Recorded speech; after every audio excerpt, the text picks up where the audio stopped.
தமிழா வலையொலி மாணவர்களுக்கு வணக்கம். அனைவரும் எப்படி இருக்கீங்க? நம்மளோட வகுப்பு எப்படி இருக்குன்னு நம்ம யூடியூப்ல வந்து பின்னூட்டத்துல நீங்க கமெண்ட்ஸ்ல போடுங்க.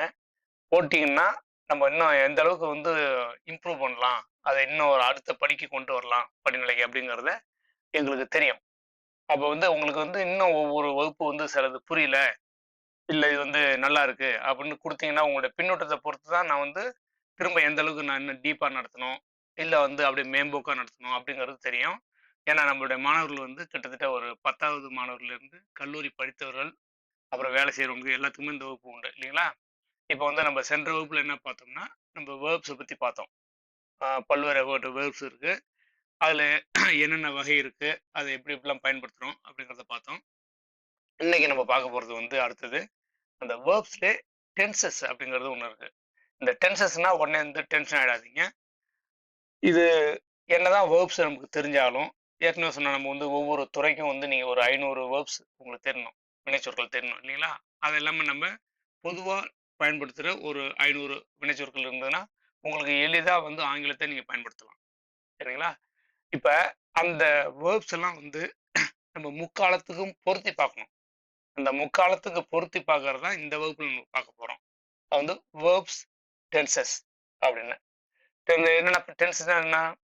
இறந்த காலம், நிகழ்காலம், எதிர்காலம் 3 இருக்கு இல்லையா நமக்கு? அப்ப இறந்த காலம் அப்படிங்கிறது பாஸ்ட் டென்ஸ், நிகழ்காலங்கிறது பிரசன்ட் டென்ஸ், ஃபியூச்சர் டென்ஸ்ங்கிறது எதிர்காலம். இந்த 3 தான் பார்க்க போறோம். இதுல முக்கியமா வந்து எதுக்கு இதை வந்து திரும்ப வந்து எம்பசைஸ் பண்றேன், உங்களுக்கு முக்கியத்துவம் கொடுத்து பேசுறேன் அப்படின்னா, பல பேர் இங்க ஈவன் அமெரிக்கா, ஆஸ்திரேலியா எங்க போனாலும் அந்த இலக்கணம் தெரியலங்கும் போது நமக்கு என்ன பண்றோம், தமிழ் நல்லா பேசிடுறோம். நாளைக்கு நான் வரேன், நேத்திக்கு இது மாதிரி ஒரு துக்க காரியம் நடந்துச்சு, இப்பதான் நான் வந்து பஸ் ஏற போறேன், இல்லை வந்து ட்ரெயின் ஏற போறேன்னு சொல்றோம். இப்ப நம்ம தமிழ்ல பேசும்போது இதை எளிதா புரிஞ்சுக்கிறோம், பேசுறோம் இல்லைங்களா? ஆனா நம்ம ஆங்கிலத்துல பேசும்போது என்ன பிரச்சனை வருதுன்னா, எந்த இடத்துல எந்த வேர்பு போடணும், அந்த வேர்புக்கு சரியான டென்ஸ் பயன்படுத்துறோமா இல்லையாங்கிறது பெரிய குழப்பம். அதில் நிறைய பேர் வந்து பயன்படுத்துறது இல்லைங்கிறதுக்காக தான் இந்த வகுப்புல வந்து இந்த அளவுக்கு நான் வந்து திரும்ப திரும்ப அது முக்கியத்துவம் கொடுத்து பேசுறேன். அப்ப இங்க உள்ள என்னுடைய நண்பர்கள் சில பேர் என்ன பண்ணுவாங்கன்னா, ஐ வில் வென்ட்பாங்க. I will went to the market இல்லைங்களா? அப்புறம் ஐ ஹாஸ் கான் அப்படின்னு சொல்லுவாங்க. அப்ப ஒரு சப்ஜெக்ட்டுக்கு எந்த வேர்பு போடணும்னு கரெக்டாக தெரியணும். எப்படி தமிழ்ல நம்ம பேசுறோமோ, நாளைக்கு சொந்தக்காரங்களோட நான் வந்துடுறேன் அப்படின்னு சொல்றது போறது இருக்கு. நேற்றுக்கு நான் மார்க்கெட் போயிட்டு வந்தேன் அப்படிலாம் சொல்லுவோம். அது ஆங்கிலத்தில் பயன்படுத்தும் போது நமக்கு நிறைய பிரச்சனைகள் இருக்கு. அதனாலதான் வந்து இவ்வளவு நேரம் இந்த அறிமுக உரையை உங்கள்கிட்ட சொல்லிட்டு இருக்கனால, சரிங்களா? அதுல வந்து இந்த முக்காலத்திற்கும் எப்படி வந்து இந்த வேர்ப்ஸ் வினைச்சொல்ல பயன்படுத்துறோம் அப்படிங்கிறது தான் இந்த வகுப்புல பார்க்க போறோம். வாங்க உள்ள என்னன்னு பார்ப்போம் வீடியோவில், சரிங்களா? இந்த வேர்ப்ஸ் வேர்ப் டென்சஸ்ங்கிறதுல மொத்தம் 12 இருக்கு. 12ன்னா என்னன்னா, இறந்த காலம், நிகழ்காலம், எதிர்காலம். இதுல ஒவ்வொரு காலத்திற்கும் 4 வகையான டென்சஸ் இருக்கு.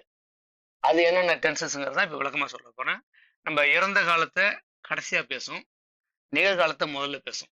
சரிங்களா? ஏன்னா எதுக்கு நான் பாஸ்ட் ப்ரெசென்ட் ஃபியூச்சர்னு போட்டேன்னா, நடந்த காலம் தான் முதல்ல உள்ளது. அதனால வந்து எழுதும்போது பாஸ்ட் அப்புறம் ப்ரெசென்ட் அப்புறம் ஃபியூச்சர்னு எழுதிட்டேன். பட் நடத்தும் போது நடைமுறையில வந்து இப்ப என்ன நடக்குது, முன்னாடி என்ன நடந்தது, பின்னாடி என்ன நடக்க போகுதுங்கிறத பேசலாம். இந்த ப்ரெசென்ட் டென்ஸ்ல வந்து பாத்தீங்கன்னா எல்லாத்துக்குமே மொத்தமா வந்து 4 வகையா பிரிக்கிறோம். எப்படின்னா simple, perfect, progressive or continuous எப்படியாவது சொல்லிக்கலாம் அதை. அப்புறம் பர்ஃபெக்ட் கண்டினியூஸ் இல்லைன்னா பர்ஃபெக்ட் ப்ரோக்ரஸிவ் சொல்லலாம். சரிங்களா? இப்ப சிம்பிள் டென்ஸ் அப்ப வந்து என்ன பண்ணணும், இங்க இருந்து நம்ம அதை போட்டுக்கணும். சிம்பிள் ப்ரெசன்ட்பாங்க, இல்ல ப்ரெசன்ட் சிம்பிள்னு சொல்லிக்கலாம். மோஸ்ட்லி வந்து சிம்பிள் ப்ரெசன்ட் சொல்றது சரியா இருக்கும். அப்படின்னா ஐ கோ, நான் போகிறேன். சரிங்களா? இது சிம்பிள் ப்ரெசன்ட். அடுத்து வந்து ப்ரெசன்ட் பர்ஃபெக்ட். இந்த ப்ரெசன்ட் பர்ஃபெக்ட் என்னன்னா, இப்ப இந்த சிம்பிள் பர்சன்ட் இருக்குல்ல, அதுல வந்து நான் போகிறேன் அப்படின்னா நான் இப்ப போயிட்டு இருக்கேன் அப்படின்னு அர்த்தம். சரிங்களா? இந்த ப்ரெசன்ட் பர்ஃபெக்ட் இருக்கு பாருங்க, இதுல என்னன்னா பாஸ்ட்ல ஆரம்பிச்சது ஆனா இன்னும் போயிட்டு இருக்கு. இதுதான் வந்து ப்ரெசன்ட் பர்ஃபெக்ட்ங்கிறது. அது எக்ஸாம்பிள் பாத்தீங்கன்னா ஐ ஹாவ் கான். சரிங்களா? I have gone. இதுல சப்ஜெக்ட் வேர்ப் அக்ரிமெண்ட்னு சொல்லுவோம். அது ரொம்ப முக்கியமானது. அது அடுத்த வகுப்புல நான் தெளிவா சொல்லி தரேன். ஆனா இப்போ ஒரு சுருக்கமா ஒண்ணு சொல்றேன். ஐ கோ அப்படின்னு சொல்றோம். இதே ஹீன்னு போட்டோம்னா கோஸ்ன்னு சொல்லணும். GOES. அதே மாதிரி ஐ ஹாவ் கான்னு சொல்றோம்.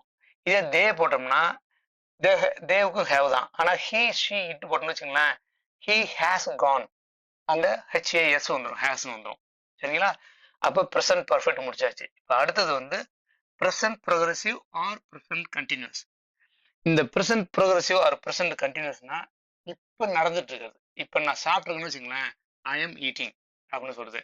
இப்போ யாராச்சும் விளையாண்டுருக்குன்னா அவங்க விளையாடுறாங்க, விளையாண்டு கொண்டு இருக்கிறார்கள் அப்படின்னா தே ஆர் பிளேயிங் அப்படின்னா நீ பார்த்துட்டு இருக்க, கரெக்டாக விளையாண்டு இருக்காங்கன்னு அர்த்தம். சரிங்களா? இப்போ ஐ எம் கோயிங், நான் போய் கொண்டு இருக்கிறேன். ஆமா, எந்த சென்டென்ஸ் எடுத்தாலும் நம்ம வந்து ஃபுல் ஸ்டாப் வச்சிடணும், அது மறந்துடக்கூடாது. ஐ எம் கோயிங்னு போட்டு சொல்றோம் இல்லைங்களா? அடுத்தது இது வந்து ப்ரெசன்ட் கண்டினியூஸ் சொல்றோம். அடுத்தது பாருங்க ப்ரெசன்ட் பர்ஃபெக்ட் கண்டினியூஸ். இது என்னன்னா பாஸ்ட்ல ஆரம்பிச்சாச்சு, ஆனா இன்னமும் அவன் பண்ணிட்டு இருக்கான் அந்த வேலையை. ஒரு உதாரணத்துக்கு இப்போ கொத்தனார் சித்தாள்லாம் வந்து நம்ம வீட்டு வேலை செய்யும் போது காலையில ஆரம்பிச்சு இன்னும் பண்ணிட்டு இருக்காங்கப்பா அப்படி சொல்றோம்ல. அப்படி சொல்லும்போது அப்ப பண்ணிட்டு இருக்காங்கன்னா இந்த கண்டினியூஸுக்கு வருங்க. இந்த கண்டினியூஸ் இங்கேயும் வருதுன்னு அர்த்தம். சரிங்களா? அதனால தான் வந்து நம்ம என்ன சொல்றோம், ஐஎன்ஜி போட்டு பேசுறோம். ஐஎன்ஜி போட்டாவே கொண்டு அப்படிங்கிற வார்த்தையை நீங்க பயன்படுத்தணும். வந்து கொண்டு, போய் கொண்டு, செஞ்சு கொண்டு அப்படி சொல்றதுதான் வந்து ஐஎன்ஜி சொல்றது. இப்ப அப்ப present, simple present, present perfect, present progressive, இல்லைன்னா ப்ரெசன்ட் கண்டினியூஸ் வச்சுங்க. அப்புறம் ப்ரெசன்ட் பர்ஃபெக்ட் கண்டினியூஸ். அதான் வந்து இந்த இந்த பர்ஃபெக்ட்னு எங்க வருதோ அங்க வந்து ஹேவ், ஹேஸ் அது மாதிரி வந்துடும். அப்புறம் பாஸ்ட் டென்ஸ்ல இருந்தா ஹேட்னு வந்துடும். ஹேவ், ஹேஸ், ஹேட் இது இருந்தா இந்த பர்ஃபெக்ட்னு அர்த்தம். சரிங்களா? அப்புறம் கண்டினியூஸ் உங்களுக்கு ஞாபகம் வரணும்னா ஐஎன்ஜி வரணும். அப்ப அந்த ஐஎன்ஜி வரணும்னா நீங்க முன்ன என்ன பண்ணணும், ஒண்ணு ஆம் போடணும், இந்த ஆக்சிலரி வெர்ப் போடணும், இல்லைன்னா இந்த ஹேவ் பீன் அப்படின்னு போட்டா அது வந்து துணை வினைச்சொல். உங்களுக்கு ஞாபகம் இருக்கும் முதல்ல சொன்னது, இது வந்துடும். இப்ப ப்ரெசண்ட்டை விட்டுட்டு அடுத்த பாஸ்டுக்கு வாங்க. அது ப்ரெசென்ட் ஒவ்வொரு டென்ஸுக்கும் நான் திரும்ப தெளிவாக வந்து அடுத்தது இன்னொரு வகுப்புல, 2வது வகுப்புல நான் போட்டதை உங்களுக்கு சொல்லி தரேன். அப்போ உங்களுக்கு தெளிவாக புரிஞ்சுக்கும் எது எதுக்கு போடுறோம்னு. அடுத்தது simple past. Simple past I went, நான் சென்றிருந்தேன் இல்லைன்னா போனேன் அப்படி சொல்லலாம். அடுத்தது பாஸ்ட் பர்ஃபெக்ட். இந்த பாஸ்ட் பர்ஃபெக்ட்டுக்கு என்ன அர்த்தம், ஐ ஹேட் கான். இங்க பாத்தீங்கன்னா பாஸ்ட்னாவே இறந்து விட்டது, இறந்த காலம்னு அர்த்தம். சரிங்களா? எதுவுமே இப்போ நடக்க போறதுக்கோ இப்போ நடந்துட்டு இருக்கிறதுக்கோ தயவு செஞ்சு பாஸ்ட் டென்ஸை யூஸ் பண்றாதீங்க. அது இறந்ததுங்கிறதால ஞாபகம் வச்சுங்க, அது முடிந்து விட்டது. அப்ப இந்த பாஸ்ட் பர்ஃபெக்ட்னா ஐ ஹேட் கான் அப்படி ஆரம்பிச்சு ஒரு விஷயம் இறந்த காலத்துல ஆரம்பிச்சு இறந்த காலத்துல முடிஞ்சிருச்சு. சரிங்களா? கான், ஐ ஹேட் கான், நான் போயிருந்தேன் அப்படின்னு சொல்லணும். இங்க நான் போயிருக்கிறேன். சரிங்களா? அடுத்தது பாஸ்ட் கண்டினியூஸ் அப்படின்னா ஐ வாஸ் கோயிங், நான் போய்கொண்டு இருந்தேன். இங்க போய்கொண்டு இருக்கிறேன், இங்க போய்கொண்டு இருந்தேன். அது எந்த கான்டெக்ட்ல யூஸ் பண்றோம் அப்படிங்கறத அந்த உதாரணத்தோட உங்களுக்கு சொல்லும்போது அருமையா உங்களுக்கு புரியும். அதை பத்தி கவலைப்பட வேணாம். அடுத்தது வந்து நம்ம பாஸ்ட் பர்ஃபெக்ட் கண்டினியூஸ். இப்ப என்னன்னா ஒரு விஷயம் பாஸ்ட்ல ஆரம்பிச்சு அந்த பாஸ்ட்லயே நடந்துட்டு இருக்கு. சரிங்களா? அப்ப என்னன்னா அது முழு வாக்கியத்தை பயன்படுத்தும் போது உங்களுக்கு தெரியும். சரிங்களா? ஸோ ஒண்ணுக்கும் நம்ம வந்து விளக்கமா சொல்ல போறோம். நீங்க என்ன பண்ணணும்னா இது எல்லாத்தையும் கவனிச்சுட்டே வாங்க. அடுத்தது ஃபியூச்சர் நம்ம யூஸ் பண்ண போறோம். சிம்பிள் ஃபியூச்சர், சிம்பிள் ஃபியூச்சர் அது வந்து ஐ வில் கோ. அப்ப வில் நீங்க ஆட் பண்ணாம ஃபியூச்சர்ல பயன்படுத்த முடியாது. ஷல்லும் ஆட் பண்ணுவாங்க, வில்லும் ஆட் பண்ணுவாங்க. பட் மோஸ்ட்லி வில் ஆட் பண்ணுறது வந்து இஸ் நாட் மிஸ்டேக். ஓகே, இங்க வந்து தே, வி, ஐ எல்லாத்துக்குமே நீங்க வில் யூஸ் பண்ணலாம், தப்பு கிடையாது. அப்ப ஐ வில் கோ, நான் போவேன் அப்படின்னு சொல்றது ஐ வில் கோ. ஃபியூச்சர் பர்ஃபெக்ட்டுங்கும் போது உங்களுக்கு ஐ வில் ஹேவ் கான், நான் போயிருப்பேன். அப்ப என்னன்னா அந்த இடத்துல விளக்கமா ஒரு சின்ன விஷயம் சொல்றேன். நீங்க வந்து அங்க வர நேரத்துல நாங்க சென்றிருப்பேன், நான் வந்துருவேன், நானும் வந்துருவாங்க அப்படின்னு சொல்றோம்ல. நீ அங்க 8 மணிக்கு வந்து பாத்தீங்கன்னா நான் வந்திருப்பேன் அப்படின்னு சொல்றோம்ல. அதுதான் வந்து ஐ வில் ஹேவ் கான் அப்படி சொல்றது. அடுத்தது வந்து future continuous, I will be going அப்படின்னா நீங்க அந்த இடத்துல இருக்கும்போது நான் போய் கொண்டிருப்பேன்னு அர்த்தம். அப்ப not yet completed in future. அடுத்தது வந்து பாத்தீங்கன்னா கடைசியில ஃபியூச்சர் பர்ஃபெக்ட் கண்டினியூஸ். அப்ப பர்ஃபெக்ட்னா என்ன வரணும், ஹேவ் வந்துடணும். ஃபியூச்சர்னா என்ன வந்துடணும், வில் வந்துடணும். அப்புறம் கண்டினியூஸ்னா ஐஎன்ஜி வந்துடணும். இவ்வளவுதான், வெரி சிம்பிள். சரிங்களா? அப்ப இத பாத்தீங்கன்னா I will have been going. அந்த ஐ வில் ஹேவ் பீன் கோயிங்கிறது உங்களுக்கு ஞாபகம் வந்துச்சுன்னா சப்ஜெக்ட்டுக்கு ஐ வந்துடணும், வில் என்னென்ன வந்துடணும், ஃபியூச்சருக்கு வில் வந்துடணும். ஹேவ் பீன்னா பர்ஃபெக்ட் கண்டினியூஸ். சரிங்களா? அந்த பீன் போட்டுட்டு நம்ம ஐஎன்ஜி சேர்த்துட்டா கண்டினியூஸுக்கு மீன் வந்துடும். இவ்வளவுதான் இந்த விஷயம். அடுத்தது வந்து நம்ம ப்ரெசன்ட் டென்ஸை பத்தி தெளிவா பார்ப்போம். சரிங்களா? இப்போ வந்து இந்த வேர்ப் டென்சஸ்க்கு பாருங்க, இதுல வந்து ப்ரெசன்ட் டென்ஸை பத்தி பேச போறோம். ப்ரெசன்ட் டென்ஸை பத்தி கொஞ்சம் தெளிவா பேச போறோம். அடுத்தது வந்து பாஸ்ட் டென்ஸ், ஃபியூச்சர் டென்ஸை பத்தி நம்ம அடுத்த கிளாஸ்ல பண்ணலாம். ஏன்னா ஒரே வகுப்புல ரொம்ப நேரம் போடக்கூடாது. அது நம்ம ஒரே வகுப்புல ரொம்ப நேரம் நடத்தினோம்னா அது சில நேரத்தில் போரிங்கா இருக்கும், கொஞ்சம் மன அயற்சியா இருக்கும் உங்களுக்கு. சரிங்களா? இப்போ பாத்தீங்கன்னா ப்ரெசன்ட் டென்ஸ்ல எத்தனை மொத்தம் இருக்கு? 4. சரிங்களா? Simple present, present perfect, present continuous, present perfect continuous. இந்த 4 இருக்குங்களா? இது மறக்கவே கூடாது. சிம்பிள் ப்ரெசன்ட் எங்கெங்கெல்லாம் யூஸ் பண்றோம் அப்படின்னா, ஒரு உதாரணத்துக்கு இப்போ வந்து பாத்தீங்கன்னா சாமி இஸ் அ இங்கிலீஷ் டீச்சர். யாரும் சாமி? யாரும் இல்லை, இந்த தங்கசாமி தான். சரிங்களா? ஆமா, நம்மளை பத்தி நம்மளே சொல்லணும்னா வேற யாரும் சொல்ல மாட்டாங்க. அதனால சாமின்னு நம்மளை சொல்லிக்கும். சாமி இஸ் அ இங்கிலீஷ் டீச்சர். அப்புறம் வந்து இங்க வந்து ஈஸ்ன்னு போட்டிருக்கோம் இல்லைங்களா? இதே வந்து ஐ அப்படின்னு என்ன சொல்லிட்டேன்னா ஐ ஆம் போடணும். ஐ ஆம் ஏ இங்கிலீஷ் டீச்சர்னு போடணும். அப்புறம் Mary goes to church every Sunday. அப்ப ஒவ்வொரு சண்டேவும் போறாங்க. இது வந்து இட்ஸ் அ ரெகுலர் ஹேப்பனிங். சரிங்களா? ரெகுலர் ஹேப்பனிங்னா இப்போ வந்து சூரியன் கிழக்கு உதிக்குதுன்னு சொல்றோம், அது ரெகுலர் ஹேப்பனிங். பூமி எப்படி சுத்துதுன்னு சொல்றோம். சரிங்களா?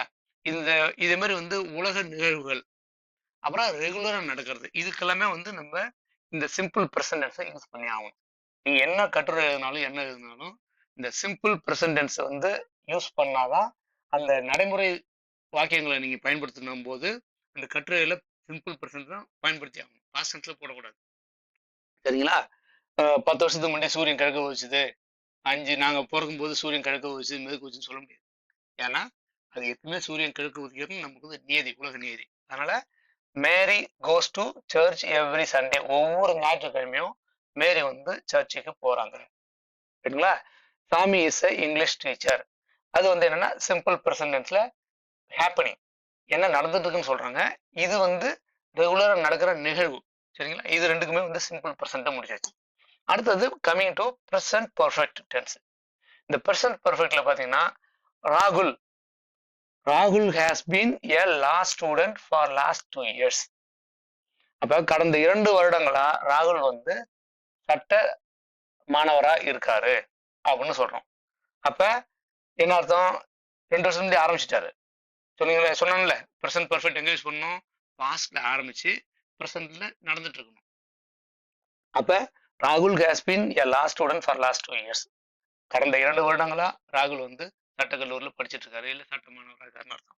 அடுத்தது இந்த இந்த இவரை பாருங்க, நேரு என்ன பண்றாருன்னா Nehru has visited sugar factories every other Saturday.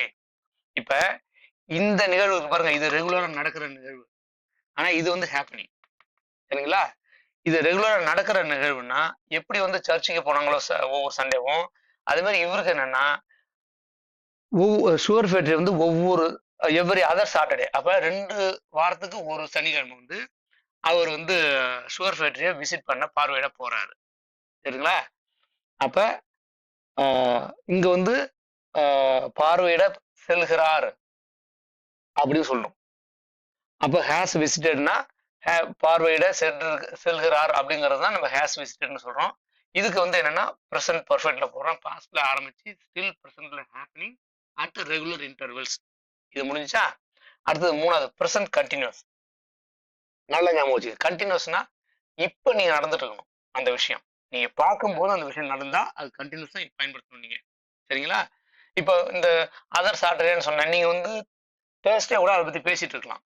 ஆனா சாட்டர்டே தான் போறாரு, அதை பத்தி நீங்க தேர்ஸ்டே பேசுறீங்க. சரியா? இப்ப இங்க வந்து பிரசன்ட் கண்டினியூஸ்னா Kannan is going to play cricket.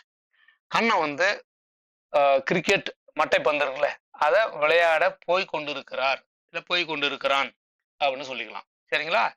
இப்ப இதே இது கண்ணன் இஸ் பிளேயிங் கிரிக்கெட்னு சொல்லலாம்.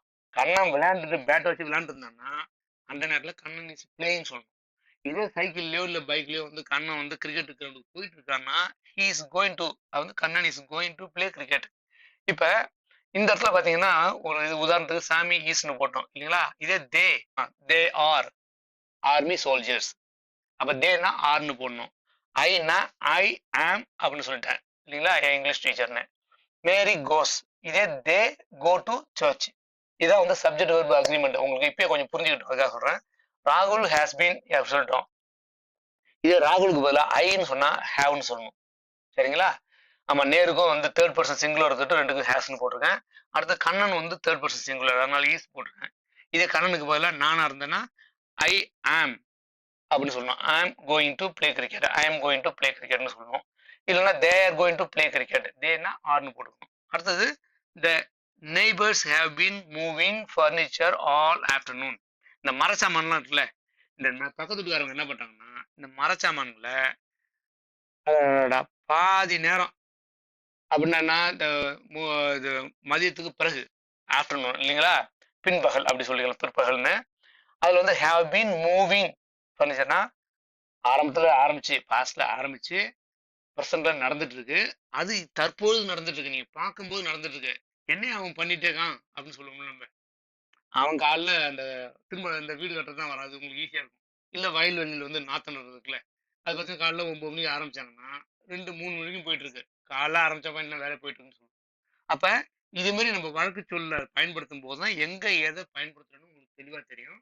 அப்ப வந்து இது இது வந்து ரொம்ப எளிமையா புரிஞ்சுக்கலாம் நீங்க. சரிங்களா? சரி. இதுக்கு பிறகு வந்து நம்ம அடுத்தது 2வது பாஸ்ட் டென்ஸ் பார்க்கணும். அப்புறம் ஃபியூச்சர் டென்ஸ் பார்க்கணும். சரிங்களா? உங்களுக்கு தெளிவா புரியுதுன்னு நினைக்கிறேன். ஒருவேளை உங்களுக்கு திரும்பவும் புரியல அப்படின்னா வந்து இன்னொரு தடவை சொல்லி கொடுங்கன்னு நீங்க வந்து கமெண்ட்ஸ்ல போடுங்க.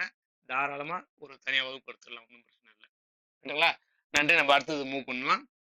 இப்ப வந்து இந்த வகுப்புல வந்து உங்களுக்கு வந்து வீட்டு பாடம் ஹோம் ஒர்க் இருக்காது. ஏன்னா இந்த வெர்ப் டென்சஸ் எல்லாத்தையும் முடிச்சுட்டு அடுத்த வகுப்பு சேர்த்துட்டு மொத்தமா அடுத்த வகுப்பு எண்டில் வந்து உங்களுக்கு நான் வந்து இது கொடுக்குறேன், வீட்டு பாடம் கொடுக்குறேன். அப்போ நீங்கள் பண்ணிட்டு உங்களுக்கு வந்து அதில் ஒரு சந்தோஷமா இருக்கும், நிறைவா இருக்கும், மன நிறைவு. சரிங்களா? இப்போ நீங்கள் பண்ண வேண்டியது என்ன, நம்ம வகுப்பு உண்மையாகவே உங்களுக்கு நாங்கள் சொல்லிக் கொடுக்குற மெத்தடு எல்லாம் ரொம்ப பிடிச்சிருந்ததுன்னா குயிக்கா விரைவா போயிட்டு சப்ஸ்கிரைப் பண்ணுங்க. முதல்ல சப்ஸ்கிரைப் பண்ணிட்டு உங்க உறவினர்கள், உற்றார் உறவினர்கள், நண்பர்கள், சரிங்களா, அப்பா அம்மா யாருக்கு வேணாலும் இதை கடத்துனீங்கன்னா நம்ம சொல்லிக் கொடுக்குற விதத்துல வந்து அவங்களுக்கு ஆங்கிலம் படிக்கிறது வந்து ஒரு சுமையா இல்லாம சுகமா மாறிப்போம். அதனால நீங்க பண்ண வேண்டியது 2 வேலை தான். சப்ஸ்கிரைப் பண்ணுங்க. அந்த பெல் பட்டனை அழுத்திட்டீங்கன்னா எப்பதான் நமக்கு புது வகுப்பு போடுறோமோ அப்பெல்லாம் உங்களுக்கு நினைவூட்டல் ஆட்டோமேட்டிக்கா வந்துடும். ஏய் தங்கசாமி கிளாஸ் போட்டான் அப்படின்னு சொல்லிட்டு உங்களுக்கு ஞாபகம் வந்துடும். சரிங்களா? அப்ப வந்து நீங்க ரெண்டாவது என்ன பண்ணணும், தூங்க போறது நேரத்துக்கு முன்னாடி ஒரு 15 நிமிஷம். சரிங்களா? இது வந்து ரெகுலரா 15 நிமிஷம். நான் வந்து வகுப்புகள் வந்து ஒரு 3 நாளைக்கு ஒருக்கா, 4 நாளைக்கு ஒருக்கா, இல்ல ஒரு வாரத்துக்கு ஒருக்கா வகுப்பு சில வரும். ஆனா நீங்க வந்து அந்த வகுப்பு மினிட் இருக்குல்ல, இப்ப 4-5 வாரத்துக்கு முன்னாடி வகுப்பு போட்டது இருக்கு, அதை அப்படியே போயிட்டு ரிவைண்ட் பண்ணிட்டு வந்தீங்கன்னா அந்த ரிவ்யூ பண்ணும்போது உங்களுக்கு எல்லாமே மனசுல நல்லா ஏறிடும். அது இல்லாம வேர்ப்ஸ் வந்து 500 படிக்கணும்னு சொன்னா அதுக்கு லிங்க் ஏற்கனவே கொடுத்துருக்கேன் இல்லைங்களா? இதை வந்து நான் வகுப்புல சொல்லி தர முடியாது. ஏன்னா 500 வேர்ப்ஸ் நான் சொல்லி தரேன் ஒரு உதாரணத்துக்குன்னா அதுக்கு வந்து கிட்டத்தட்ட ஒரு 20-30 வகுப்புகள் தேவைப்படும். அது வந்து நமக்கு வந்து நேரம் வந்து விரயமாகும். இந்த ஒரு வாரம் உங்களுக்கு கேப் கொடுக்குறேன் பாருங்க, ஒரு வாரம் 10 நாள் 5 நாள் 3 நாள் இருக்குல்ல, அப்ப என்ன பண்ணணும், இந்த வேர்ப்ஸை போய் நீங்க தட்டி பார்த்து என்ன அந்த வேர்ப்ல என்ன மீனிங் இருக்குன்னு போய் பாருங்க. பாத்தீங்கன்னா உங்களுக்கு ரொம்ப பயனுள்ளதா இருக்கும். சரிங்களா? அடுத்த வகுப்புல பார்க்கலாமா? அது வரைக்கும் உங்கள்ட்ட இருந்து விடைபெறுவது உங்கள் சாமி தங்கசாமி. நன்றி.